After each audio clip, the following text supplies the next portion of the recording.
You're behind the couch. What? How do you know that? I can see your feet. You know what?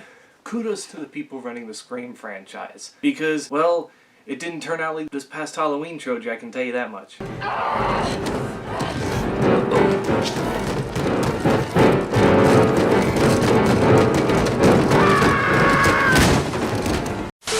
Now, I'm not sure if Scream 6 is the end of the current story, or there'll be another movie with the current cast that will conclude everything. I don't know. My guess is probably, because everything has to be a trilogy nowadays. However, I feel like this is the perfect ending to the new saga. I mean, all the older characters at this point are pretty much done, and the newer characters are solidified, and it seems like their arc is complete. Now, unlike when I took a look at Scream 5, I'm not going to tell you who the killers are, because the reason I told you who the killers were for Scream 5 was because that movie had been out for about a year already. Whereas this is newer, it's fresh, and I don't want to ruin that for people who haven't seen the movie. All you need to know is, this thing throws you for a loop from the beginning. Unlike the last movie where the, girl at the beginning who gets the phone call actually survives because it was one of the main characters, that being Tara, the little sister of the other main character, I would say the main character, Sam. She just got, stabbed a lot and hospitalized, and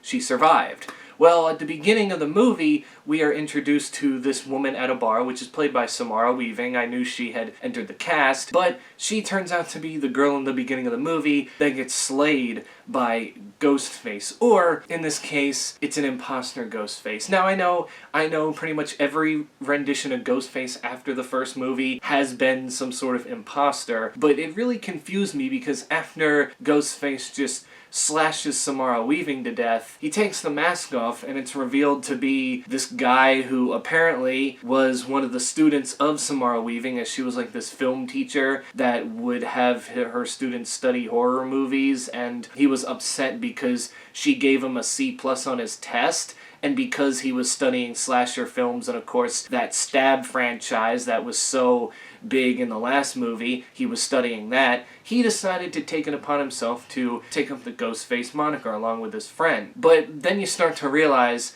that was all just a false beginning. That happened, but he's not actually the Ghostface. Neither is his buddy, as the real Ghostface calls him in his apartment on his phone. Hello there. Does the whole, what's your favorite scary movie thing. And after he finds his friend cut up into pieces in the fridge, yeah, that's one thing I'll say from past movies. This Ghostface does not hold back. He doesn't just stab people. He slices you up and puts your body parts in the fridge. He actually uses a fucking gun.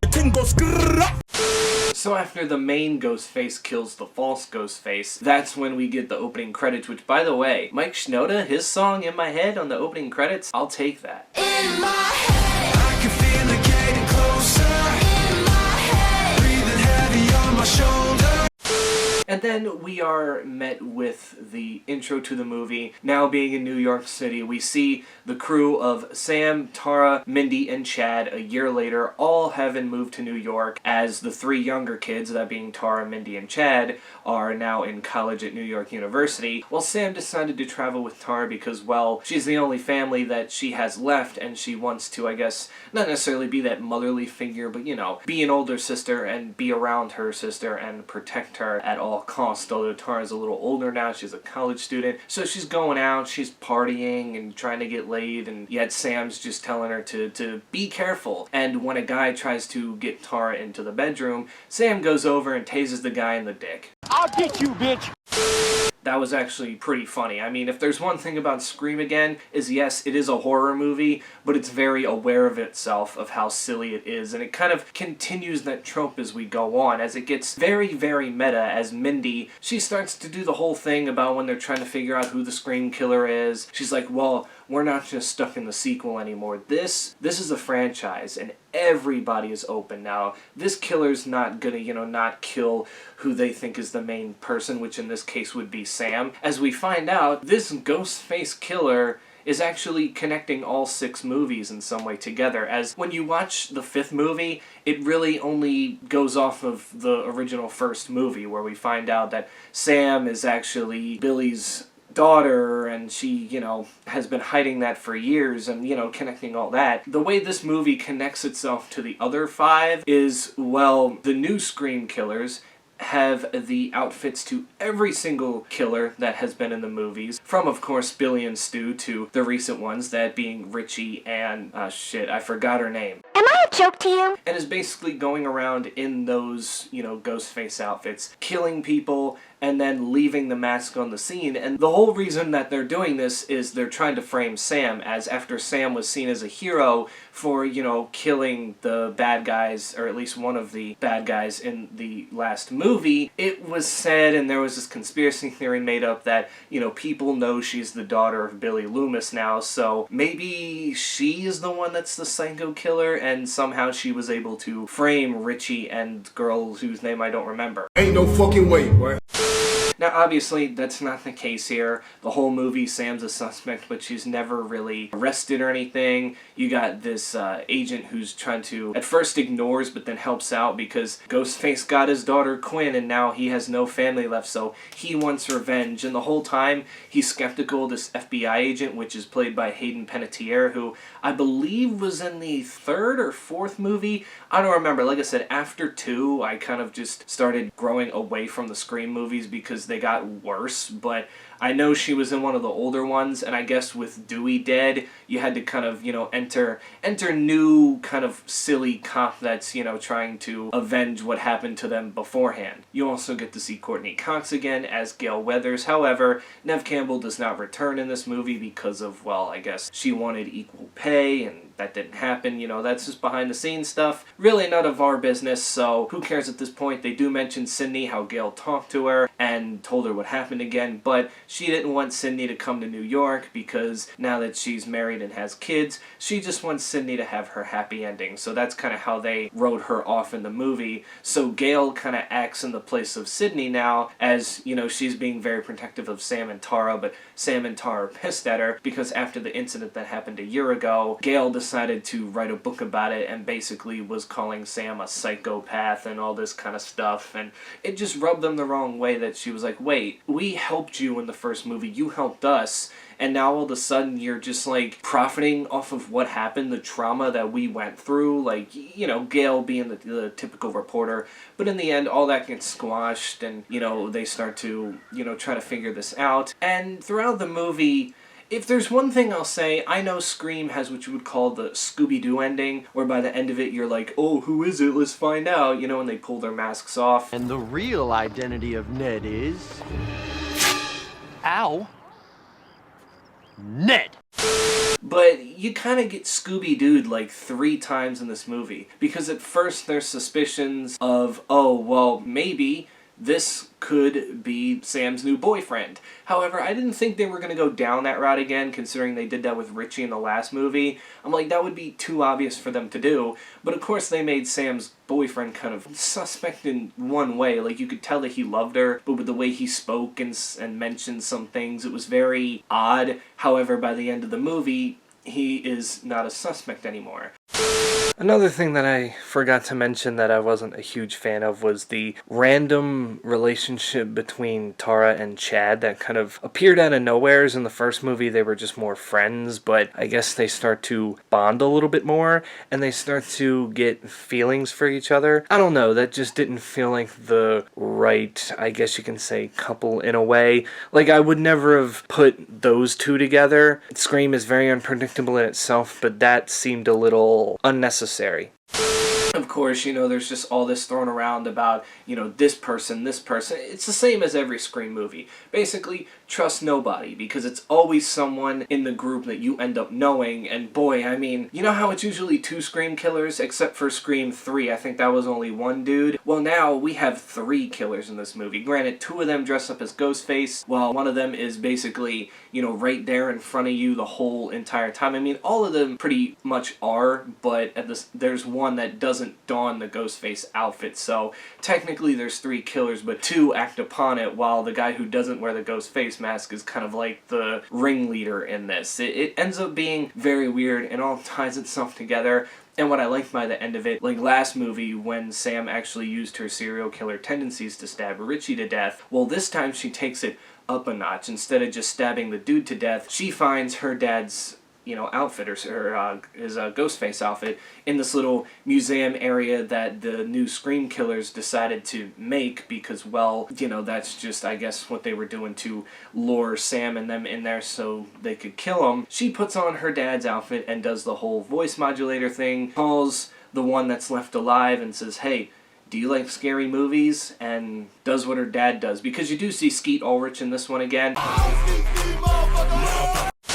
Like in the first movie, how she was seeing him like in her head, because that's just how it is. When she looks into the glass of where his costume is, she can, see him and speak with him, and he's kind of like, the rules, you can't trust anybody in this room, you can just, take that knife and just slash anybody at any moment, and trust me, you're gonna need to do that sooner or later. And she took that to heart. Now, obviously, she only kills the killers in this. Again, it's not like she's going on like a murderous rampage, but for a sec, it looks like him and her younger sister Tara might actually become fully cuckoo and insane, as at the end when they're finishing off the last two killers, they both are laughing and have a smile on their face as they're just stabbing the shit out of these people. But by the end of it, it seems like they were like, no, we don't want to turn out like that. Especially Sam, who, isn't necessarily accepting that she's Billy Loomis's daughter, but she's like, I can change the Loomis name. I don't need to go down his path. And I guess Tara was just kind of in the moment because, well, all the shit that she's had to go through. Unlike Sam, who was going to therapy, Tara wasn't going to therapy, and I guess she was holding on to that shit a lot more than she thought she was, and I guess she was just finally getting that burden off of her chest of, finally, we're done with this shit when we thought we were done with it a year ago,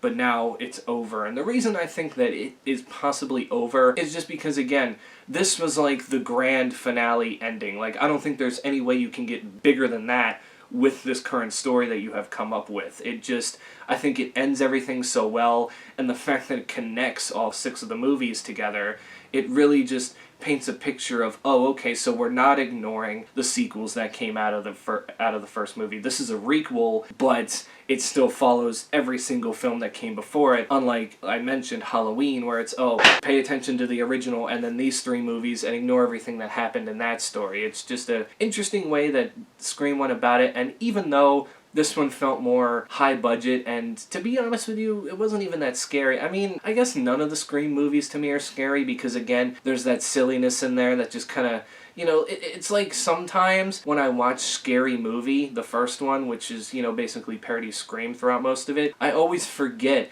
that I'm watching Scary Movie because sometimes it just feels like I'm watching the actual Scream just because it's so aware of itself. And that's why I think I was a fan of those movies when they came out, because I knew, even though they've had good stories attached to them, some of them, including these last 2, it never shies away from being silly and just very meta in places. And this one's a little bit more serious, but, I do like some of the throwbacks to the original movies, as when Sam and Tara first see Gale. Of course, Sam takes a swing and misses Gale, kind of sort of similar to how Sidney punched Gale in the first movie. But of course, Sam misses, and Tara, the little sister, lands the punch on her. So that was kind of hilarious as well, and kind of, like I said, I was like, that's a cool throwback to the first movie, because that's a scene that, everybody knows, and, frankly, is one of the more memorable scenes from the first film. I'll send you a copy.